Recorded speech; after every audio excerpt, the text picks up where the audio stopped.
Oats দিয়ে দারুণ কিছু নতুন ধরনের স্বাস্থ্যকর রেসিপি বানাতে মন চাইলে এই রেসিপি বাড়িতে বানিয়ে দেখতে পারেন। প্রথমে একটা মিক্সিং বোল নিয়ে তার মধ্যে 1 কাপ ওটস দিতে হবে, আর দিতে হবে একটা কুচনো পেঁয়াজ, অল্প একটু কুচনো কারি পাতা, আর দিয়ে দিলাম অল্প একটু গোটা জিরে আর হলুদ গুঁড়ো।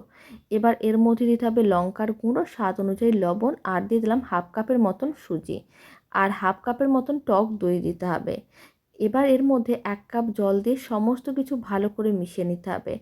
আর চা চামচের আমি 3 ভাগের 1 ভাগ দিয়ে দিলাম বেকিং পাউডার। খুব ভালো করে সমস্ত কিছু মিশিয়ে নিয়ে মিশ্রণটাকে এক সাইডে 5 মিনিট রেখে দিতে হবে। 5 মিনিট পরে একটা কড়াইতে অল্প করে একটু সরষের তেল দিয়ে ভালো করে তেলটা ছড়িয়ে সমস্ত মিশ্রণটা দিয়ে আবারও ভালো করে ছড়িয়ে ঢাকনা বন্ধ করে 3 থেকে 4 মিনিট মিডিয়াম ফ্লেমে রেখে দিতে হবে। আর 4 মিনিট পরে যখন একটা সাইড হয়ে যাবে ঢাকনাটা খুলে নিতে হবে, আর এইভাবে একটু উল্টে পাল্টে নিতে হবে। তার জন্য প্রথমে একটা প্লেটে দিয়ে এইভাবে উল্টে পাল্টে নিতে হবে, তাহলে আর ভেঙে যাবে না।